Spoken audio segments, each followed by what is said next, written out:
unit is now dealing with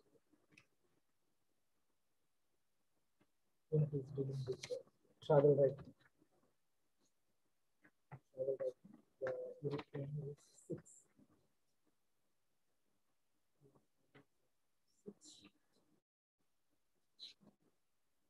The other words, 6 other words.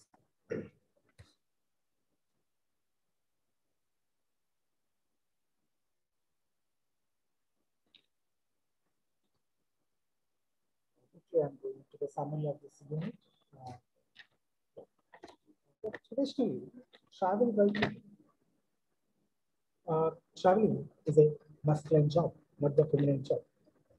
So, in this context, there are some authors and travelers who explored the world.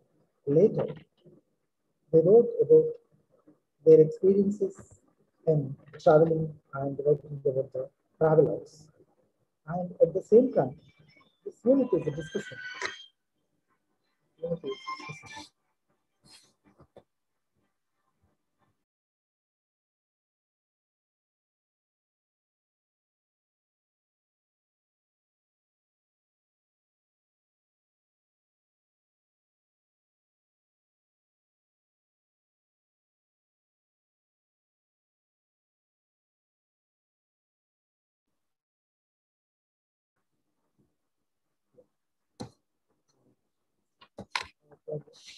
Substance, we have around 4 questions on this unit. Like this. What are the differences between travel for men and women? How did women engage with masculine genre of travel writing? Write an essay on Black women's travel writing. Write a note on feminist utopias. We have 4 questions in this unit, along with the check your progresses. Along with the check your progresses. We'll look summarize these things as we have spoken. Like the traveling is a masculine job. Travel and the writing about it has involved a number of challenges for women. First, in this context, was the difference in terms of gendered expectations, where men were expected to go out in search of adventure or work, while the women had to wait at home and turn into men to return to. This was a earlier notion when the Columbus or Vasco da Gama, when they started to explore the world. And it is considered as a dedicated in other areas in adventurous literature or in travel literature. We can see that in the Gulliver Travels, such as we can see that men is the travelers and they can face any difficulties during their traveling, and their expedition, their traveling is considered as a heroic activity. Heroic activity. So whereas it comes to the woman needs to take care of the family and waiting for the man to return to home who went for the adventure or a travel. So we have seen in the history of literature or in the course of civilization that the blessed women travelers, we can see them, we can witness them, we can witness their experiences. And yet there were women who broke the habits of custom and traveled around the world. Writing about travel involved for women another kind of a transgression, as they were trying their hand at a genre that was very masculine. Here, 2 things are involved discussing in this unit. That one is traveling. The traveling is a masculine job. That was the standard motion and the standard practice in the earlier days. Because this traveling is happening on the horses, bullock carts, or in the ships, boats. So such things were not so easy for to access. It's not access so easy to access for the women. So this is one problem. And the second problem is writing about the traveling is also a problem for the women, because this job is assigned to the men and it's a masculine point of view. and what a woman can write and what kind of vocabulary and what kind of things she will explore about talking these things. The framework itself is a question mark. So in this way, she's facing two difficulties and two problems, and she needs to violate or overcome. I'm sorry to use this word as a violate, to overcome this kind of a shortage of the strong notions in the two directions. And the representational strategies adapted by women include self-deprecation and irony. At the same time, women travelers try to challenge male norms, be they have authority or aesthetic through their accounts. Here, the thing is that women travelers challenge the male norms, and whenever woman is writing, trying to write, this time, the woman always talking about in a sarcastic way. This is a satiring on her own personality, on her own activities, in an ironical way. She was writing and she was thinking about herself. Another thing is that how a woman look at herself and look at the other people when she was traveling. This thing also is a very considerable important point in this unit. Uh, uh, for a long time, it was believed that only white women traveled. Because the white women people are belongs to the first world countries. They belongs to first world countries, and they are the first people who started traveling and all the white men, and later it goes to the white women, white women. But the literature and the historians, they never mentioned the black people also can travel.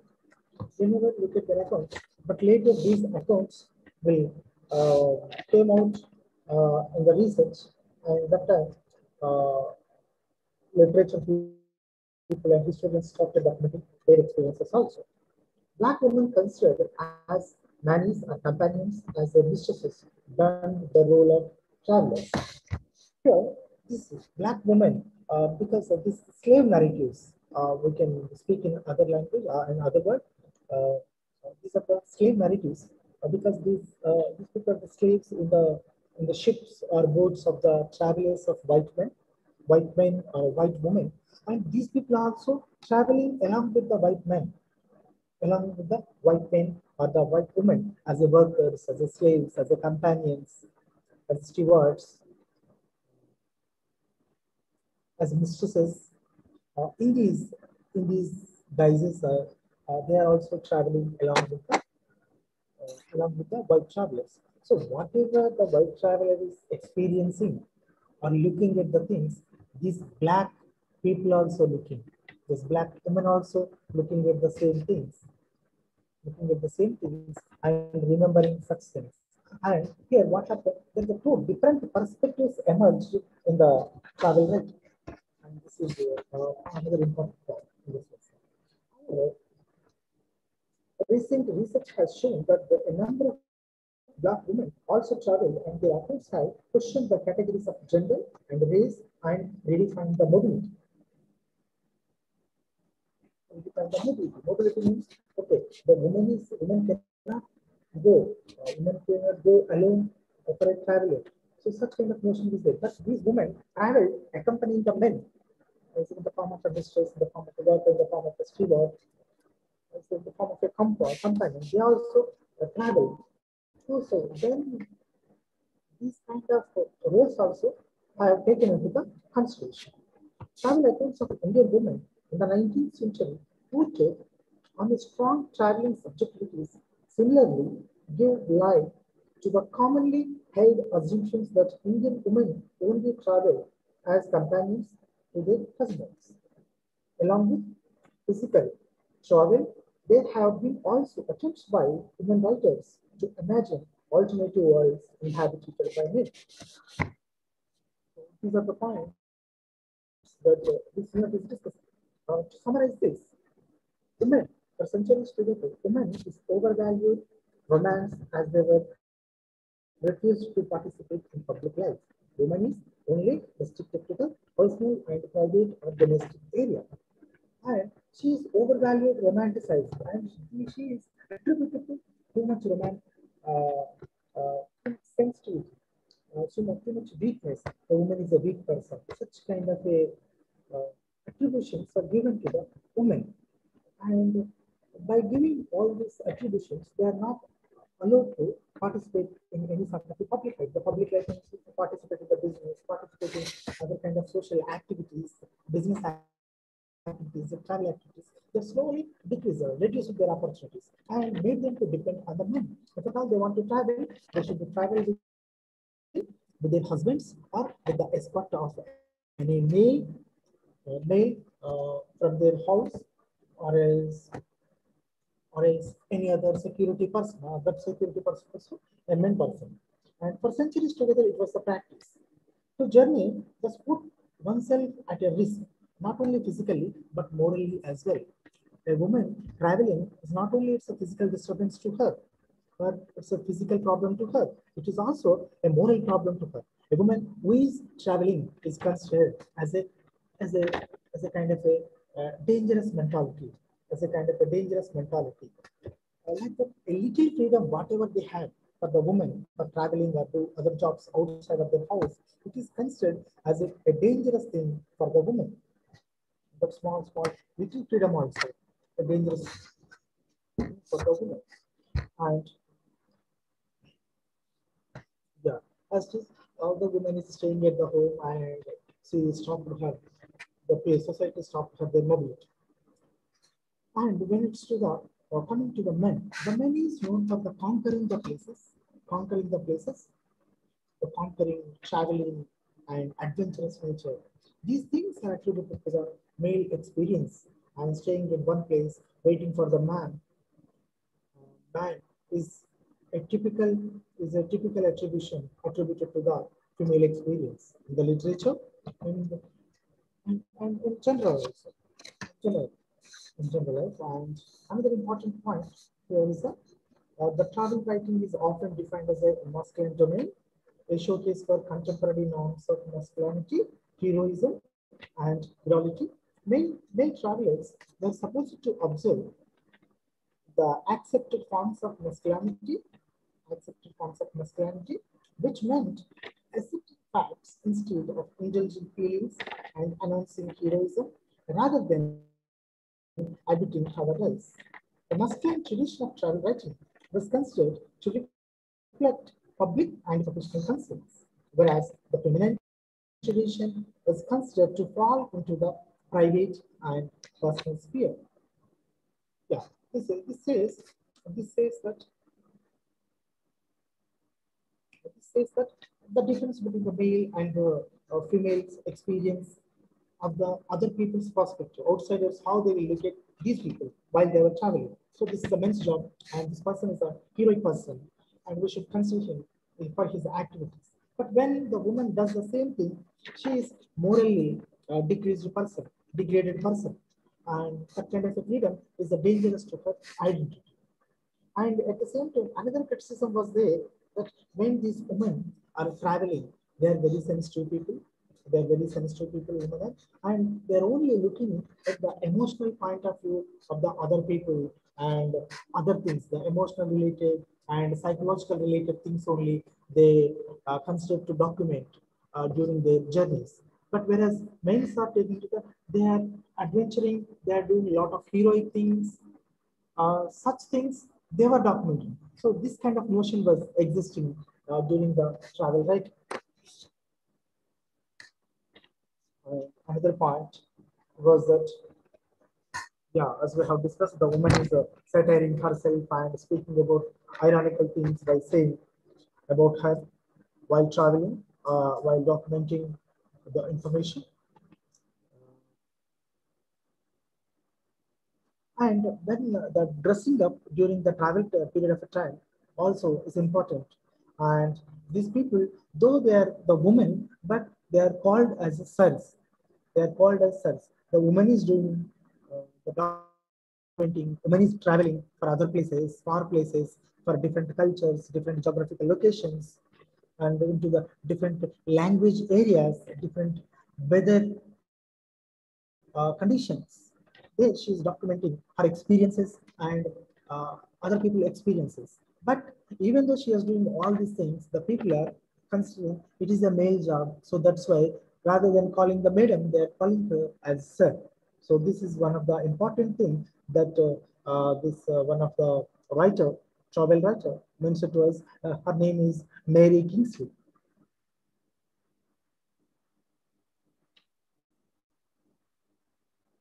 And another thing, it's about work.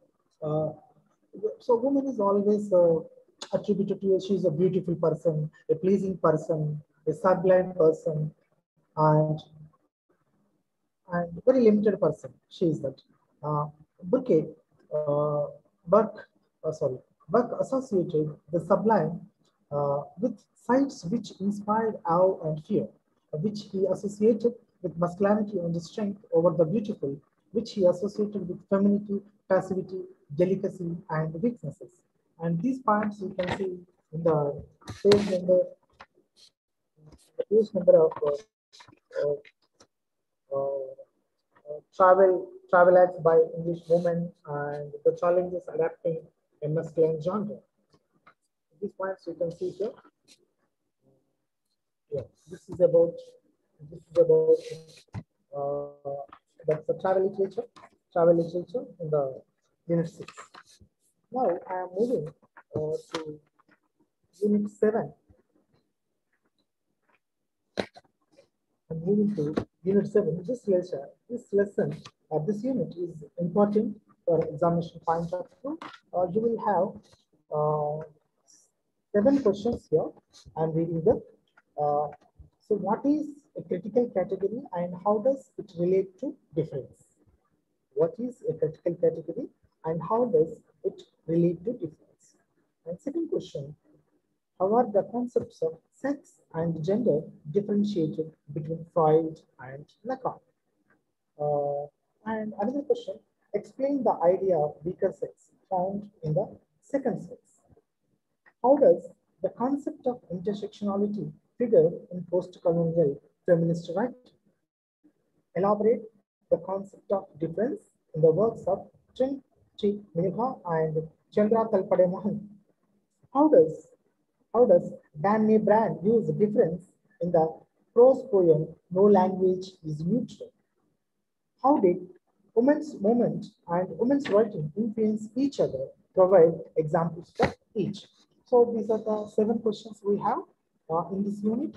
And at the same time, this unit has the unit name is unit 7, difference as a critical category. Difference as a critical category. In this unit, we are going to learn the word difference. What is the difference? And why they are frequently using this difference? And is it a difference? Is it just a merely a word, or else it's something else beyond the its a definite or a lexical meaning? And this unit contains introduction to critical categories, difference in feminist scholarship, intersectionality, multidimensional subfields of feminism, difference in feminist literature, difference in feminist movements, some notable feminists. These are the important topics that cover in this unit. Now, we'll look at the introductory part. What is the difference? What is the difference? For all attitudes, thoughts, beliefs, actions, and knowledge, there is a method of making meaning. For all our attitudes, whatever the way we behave, and to explore in our thoughts and in our speech, the thoughts we have, the beliefs, and the actions we do, and the knowledge we acquire, there is a method of making meaning. In philosophy, critically is used as the intellectual challenge of established knowledge to question continually the authenticity of what is spoken or written. It's a philosophical word. Critically, they will use. What for they will use? It's an intellectual challenge. It's a knowledge challenge. The people do speak a lot of things. Really, are these things are true or not? Are they existing, or is it just an imagination or an observation? The people who has the knowledge, they will question it. The form of the questioning is called as a criticism. The critically they will question bits and pieces. They will make the argument into the bits and pieces and rearrange them to look and to show in a different perspective or a different point of view. Critically is the ability to understand a particular situation based on gathering information, analyzing aspects of thought, evaluating its outcome, and forming meaning in a particular scenario. Forming meaning in a particular scenario. So the critical, what is the criticism? Critically questioning means it is the ability to understand a particular situation based on gathering information. By criticizing, by questioning them, whatever information is available, we are able to understand them. Analyzing aspects of these thoughts, analyzing aspects of this thought, whatever the thought we acquire or we generate on a particular subject or in a particular topic. So what is the source for that thought? That thing also will consider into this action of criticism and evaluating its outcome and forming meaning in particular scenario. And the word category comprises a division that organizes ideas about knowledge. Category means it comprises division.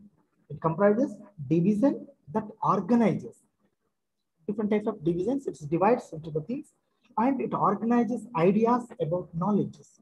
Whatever the ideas are available in a particular field, particular subject, particular discipline, particular area of the knowledge, it will organize categorically. It is organized to give a proper meaning to that subject or to that knowledge, to the discipline.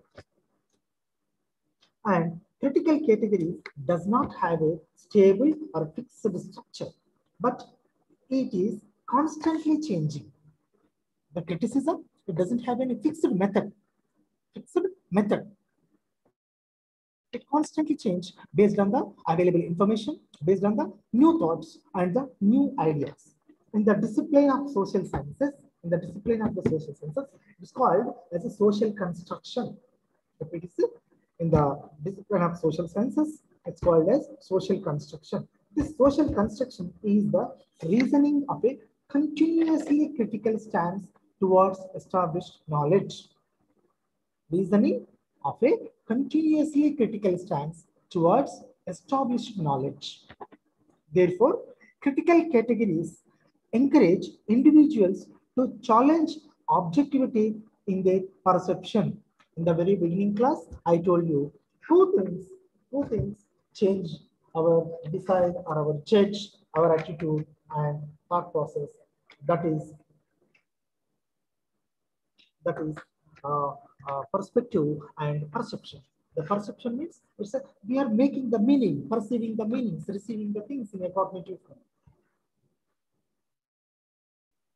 Critical categories encourage individuals to challenge objectivity in their perception, to question them, to critically examine them, to question them through our observation or the perception. Social constructionist theory also argues,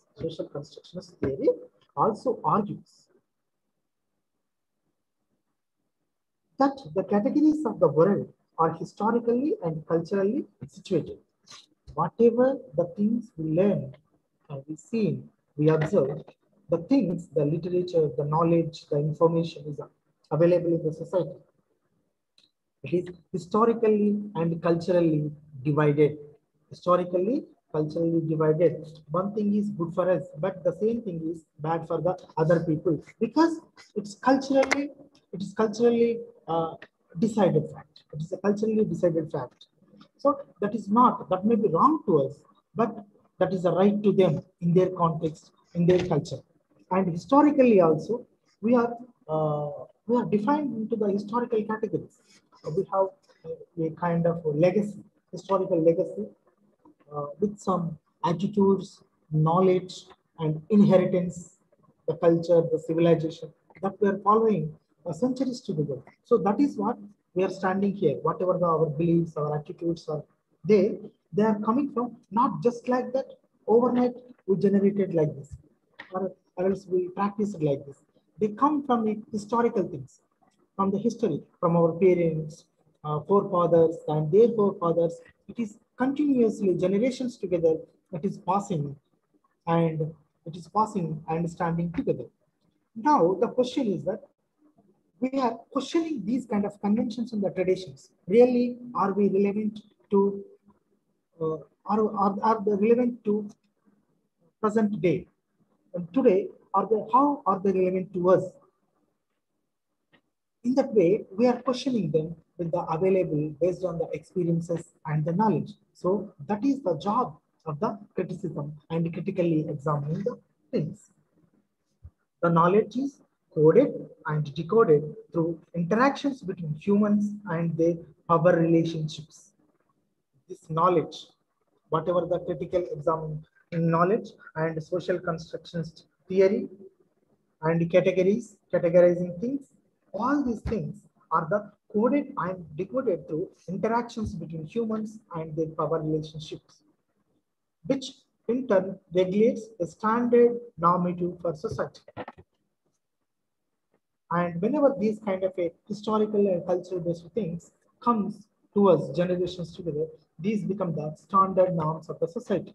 Standard norms of the society. So we should follow them. If we violate them, people consider us we are going against the system. We are going against the society beliefs. Such kind of things were emerging.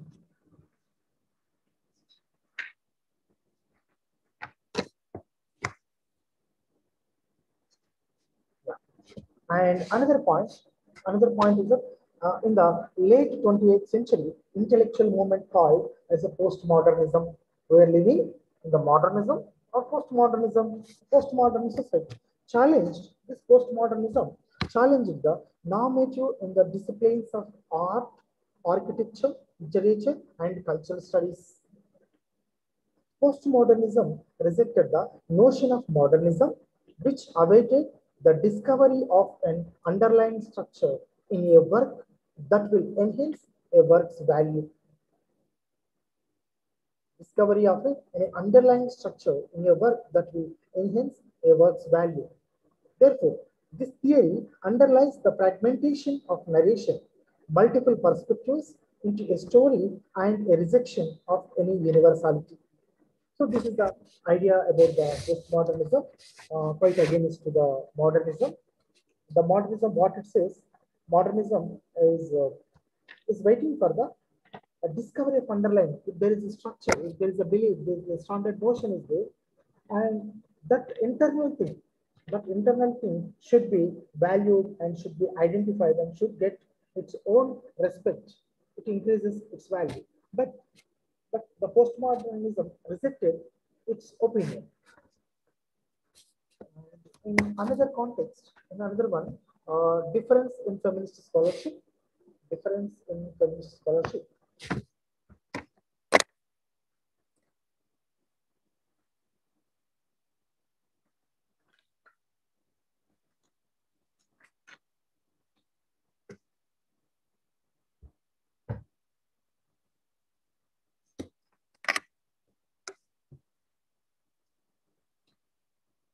Yeah, the critical categories are built on culture, language, discourse, and knowledge, which form the social world around us. The social world around us means where we are living. This is an embodiment. This is an embodiment. Where belongs to a particular culture, language, particular discourse. Discourse means the knowledge we share and discuss about it, and the knowledge which form the social world order. Just as social construction is organized around ideas, theories, and beliefs, among other classifications, it is also organized around the economy, society, politics, race, gender, caste, class, citizenship, religion, age, among other domains.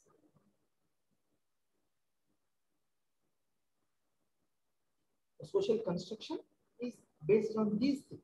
Based on these things. Difference, difference in women's writing exists because of the existence of multiple social constructions. Existence of multiple social constructions. The social constructions means here our social constructions, our social beliefs, our social attitudes, our social perceptions are based on these ideas that which I have spoken, I have read out. And in the women's writing also, this comes, but this is existing because of the multiple social constructions. Multiple social constructions. During the second wave of feminism, philosopher and feminist Julia Kristeva questions the meaning of difference and concludes that it is through varied representations of one's self that difference is established. Representations of one's self that difference is established. This difference is different from individual to individual. It's from one's own self. The representation is through the use of language that has symbolized much more than its literal sense. Its literal sense. That means the difference, for example, one word is there. One word is there.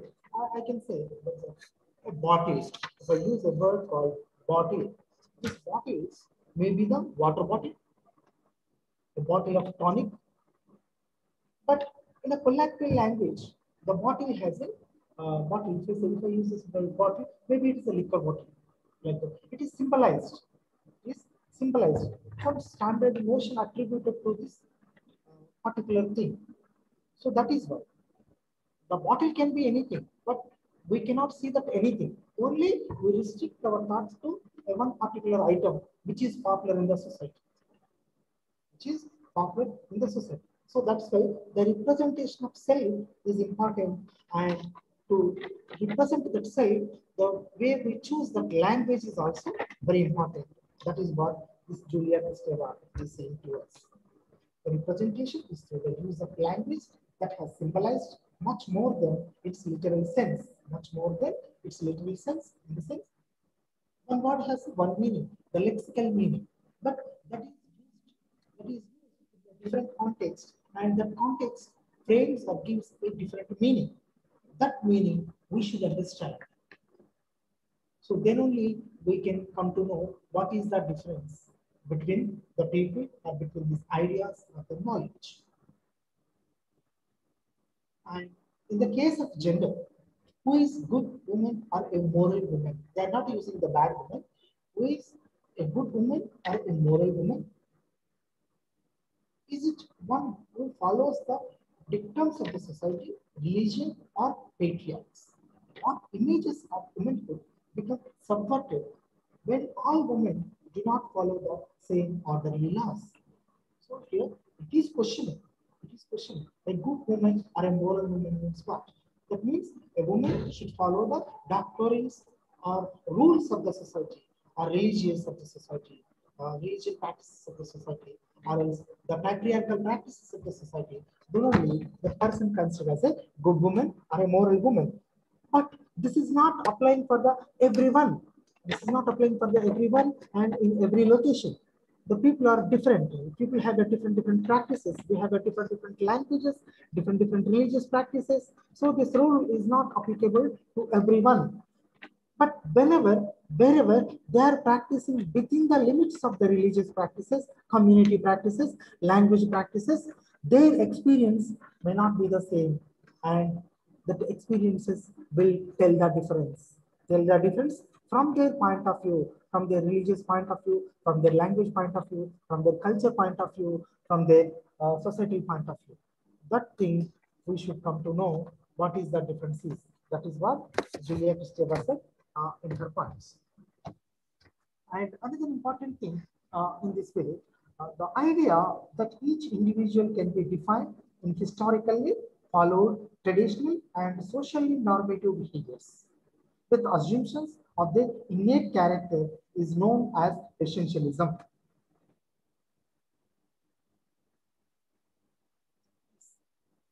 This point already we discussed.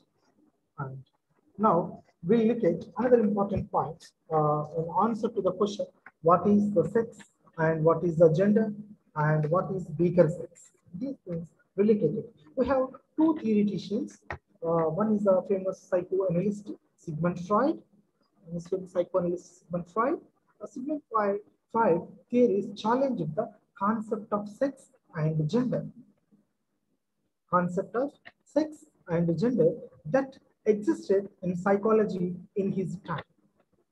Sex and gender, the two concepts that is primarily existed in the psychology in his time. And whereas another theoretician, Lacan, L-A-C-K-N, Lacan, this information is available on the page number 91 in the unit 7, under the subtitle of Difference in Feminist Scholarship. Page number 92, in the first paragraph of this page.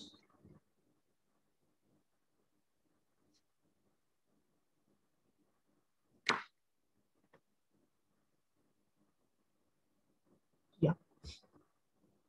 Lacan, another theoretician, another social scientist, Lacan studied these two categories as a set of societal expectations assigned to each biological sex. Assigned to each biological sex means the sex is a biological form. The gender is a social construction. Gender is a social construction, and sex is the biology.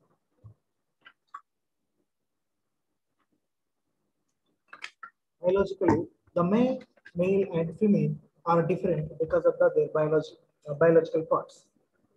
But whereas this gender is the notion, and this gender is not based on the biology, it is based on the construction of thoughts and construction of attributions, construction of the misconceptions, like that, like that.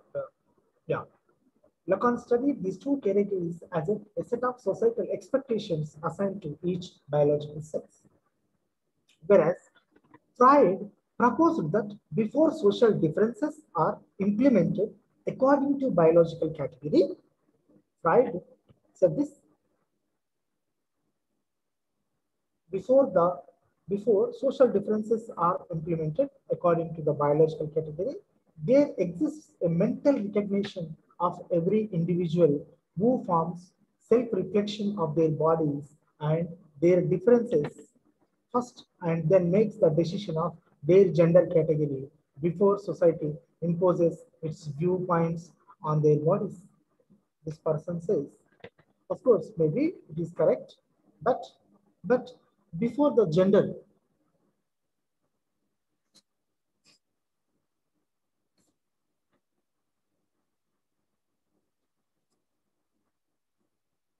before the gender comes, a man and woman should identify themselves.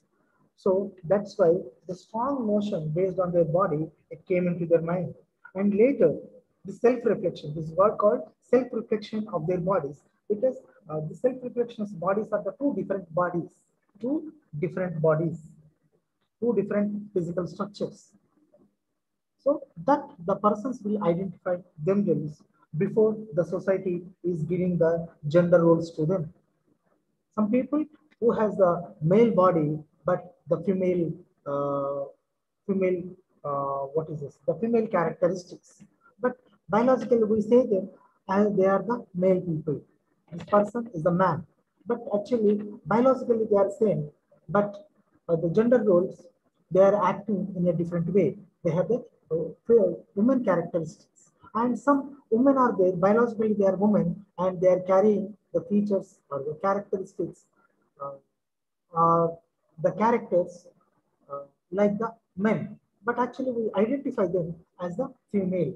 So these things is discussed by Sigmund Freud. This is an important point for your examination point of view. And this is the answer to your question on the page number 91, first paragraph.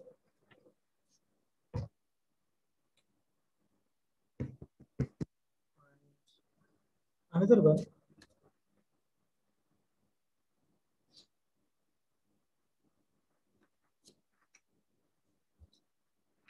Yeah. Yeah.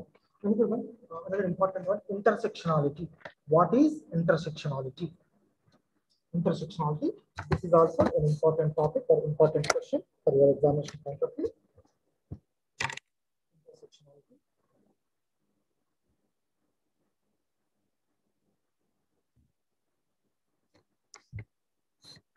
This is in page number 92, 7.3. Here we can look at two things, intersectionality and multidimensional fields of feminism. Two things we are going to look at in the page number 92. And it continues up to page number 93. But of the page number 92. Okay. The term intersectionality was coined by the American race theorist and lawyer Kimberly Crenshaw. Kimberly Crenshaw in 1989. Whenever you have exam, you should write this part in your answer. Or else if you have a multiple choice questions, fill in the blanks, please remember this is an important one. The term intersectionality was coined by an American lawyer and a theorist. His name is Kimberly Crenshaw in 1989. This concept is the identification that different systems of oppression work together against the marginalized and are transformed at the crossroads of intersection in unequal power relations. The concept of the identification that different systems of oppression work together against the marginalized and are transformed at the crossroads of intersection in unequal power relations. The voice of Crenshaw is situated in historical and intellectual frameworks that existed in African American communities for several decades. And, and during the time period, during the time period during the time period of the third wave of feminism movement, this is called for inclusion of multiple voices from different perspectives and inclusivity. Different perspectives and inclusivity of diversity within the movement.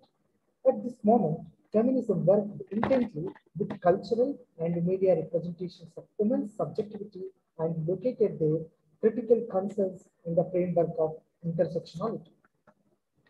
The third wave of feminism, they use this thing. So basically, it is talking about the oppression not only in the one form, in the every form. How this oppression is working from the domestic area, in the domestic life, in the working life, in the professional life, in the streets, in the parks, or in the entertainment areas, in the public places, wherever this kind of oppression is going on, such things these people wanted to incorporate in it, in the race wise and black uh, black feminists, like what to say, yeah, race wise, gender wise, and different geographical locations wise, class wise, working class and aristocratic class. All these sections they want to incorporate in this intersectionality. Intersectionality is a kind of it helped during the third wave of the feminism. And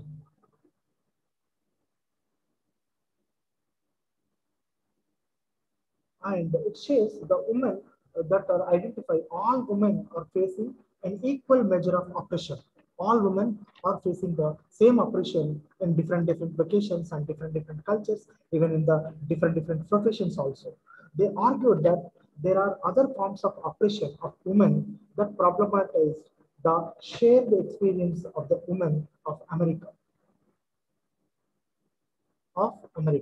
So that's why they collected all these oppression groups into one category, and they incorporated them into the third wave of feminism. Later, this is becoming a one of the major movement and major theory in the study of feminism, intersectionality. This is coined by the Kimberly Crenshaw. Yeah. Here, and other concept here, the multidimensional subfields of feminism. Here, the multidimensional, we look at it. The diversity of women's writing has spanned many disciplines. The diversity of women's writing has spanned many disciplines. Gender has added valuable perspectives for gender inclusion and diversity in all walks of life. Women's writing has located violence in structures that make women, the poor, differently able, trans people, and queer persons excluded. Queer persons excluded.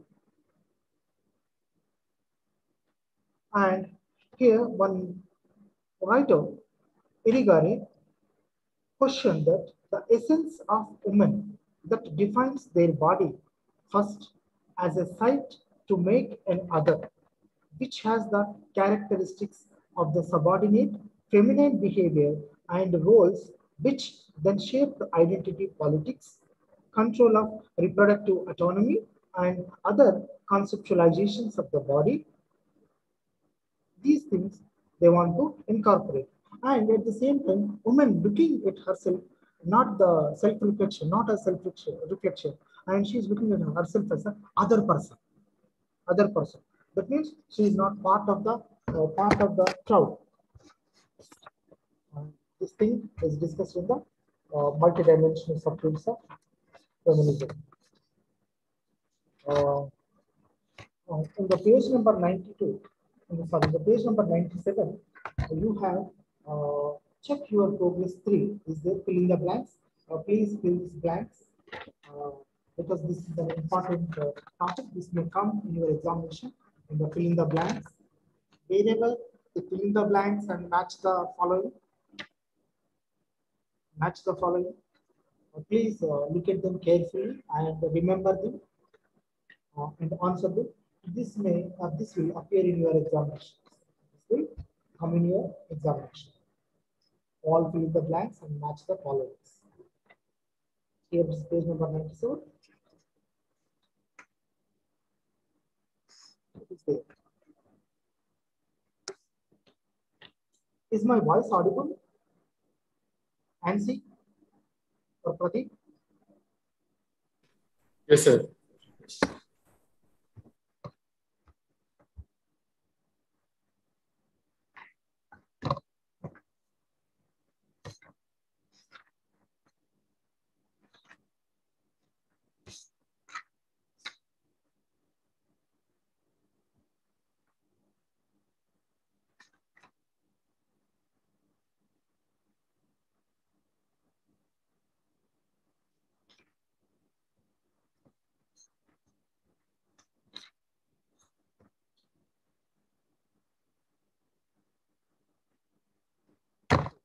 I'm moving to other chapter.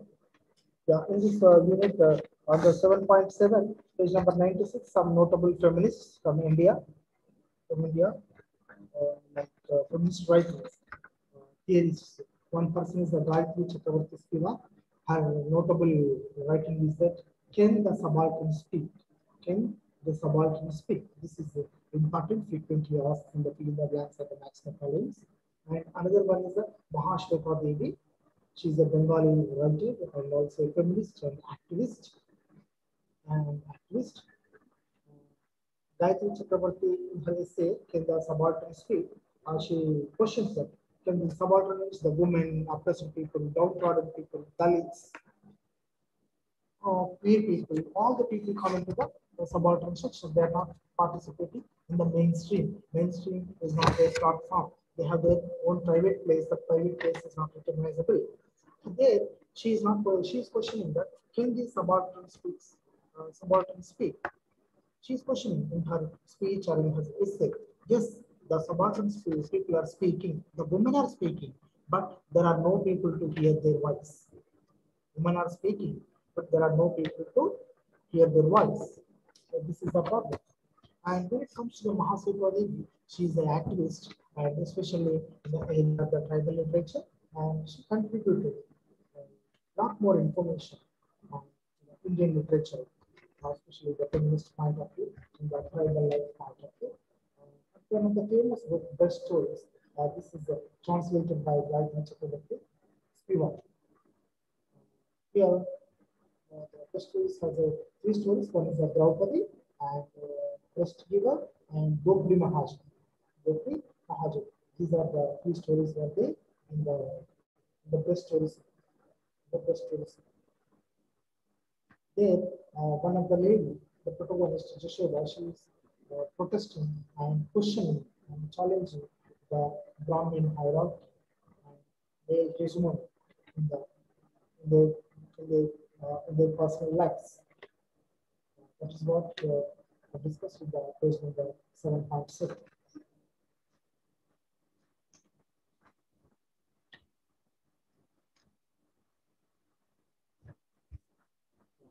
Another topic I'm looking at discussing is the unity, caste, race, and ethnicity. This is also one of the important topics in the examination point of view. Caste, race, and ethnicity. This unit is discussing about the differences between the caste, race, and ethnicity, and the caste-based movement, the race-related movements, and ethnic-based movements. Also, it's discussing. It is discussing one more important point: the triple oppression. Triple oppression.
Sir, your mic was muted, sir.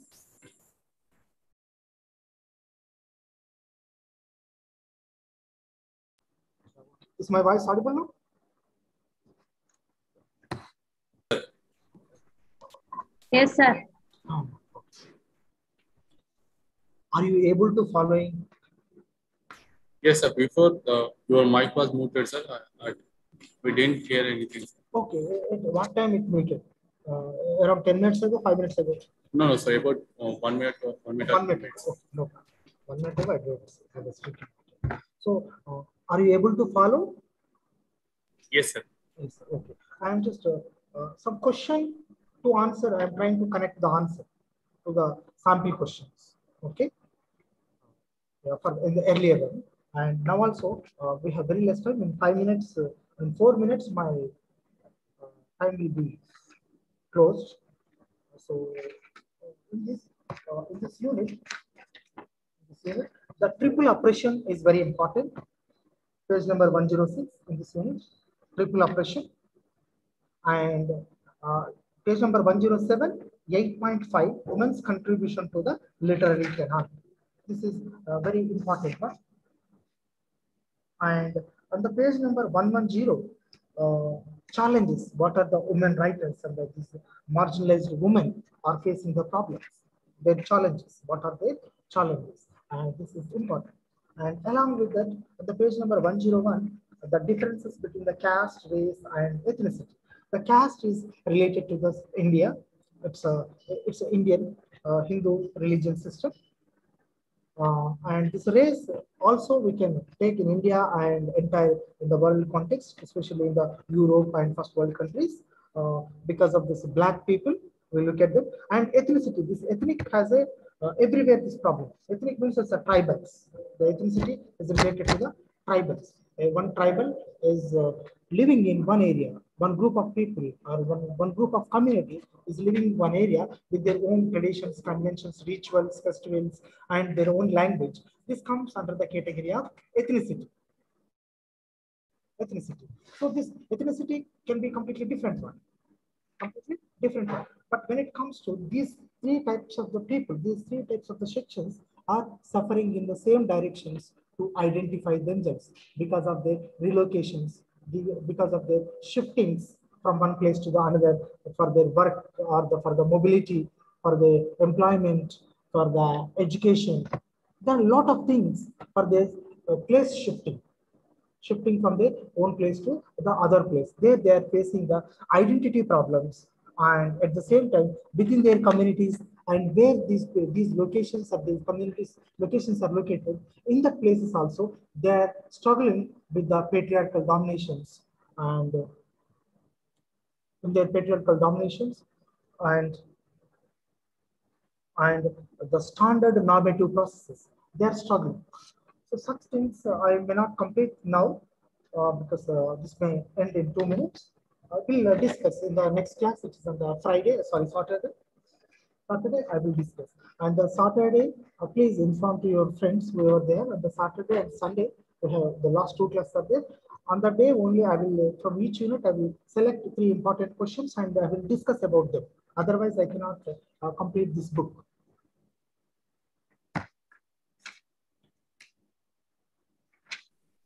Okay, sir, we will inform you. Yeah, please inform, and we have only 2 classes. And if you have any doubts, and please message me in the before this class before this session completes. This is my number. In 1 minute, it's going to end. Fine.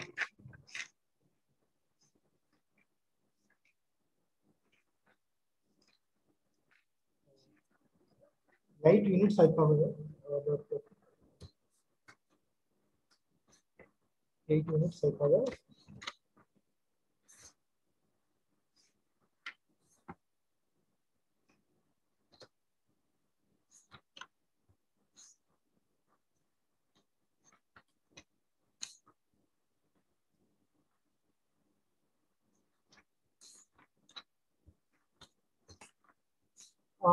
In 2-3 units are the same units, but it's covering the same topic. So that's why I'm not going to look into that. And then whenever I'm giving you or explaining the questions, that time I will incorporate them into these things. And one thing you should remember, wherever there is a match the followings in your textbook, please browse the textbook pages. At that time you will come to know there is a check your progress with the match the following and as well as with the fill in the blanks. Those are very, very important. Those are very, very important for your examinations. These questions will directly come in your examination. So there you will get the good marks.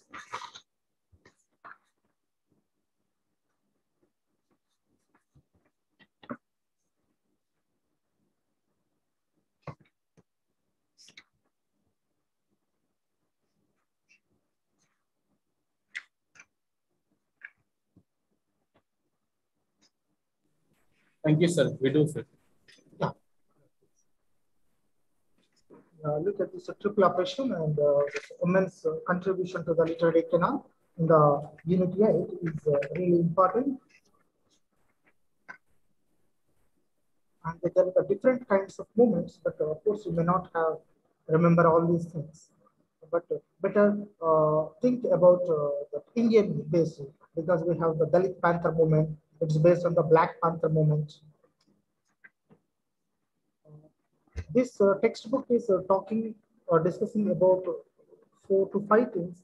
In Indian context, it is a caste and women. Caste and women, and feminism, women and literature.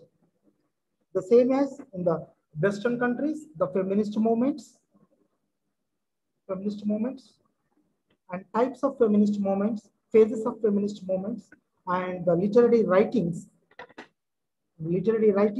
and contributions to the feminist movement. That is what discussing in this area.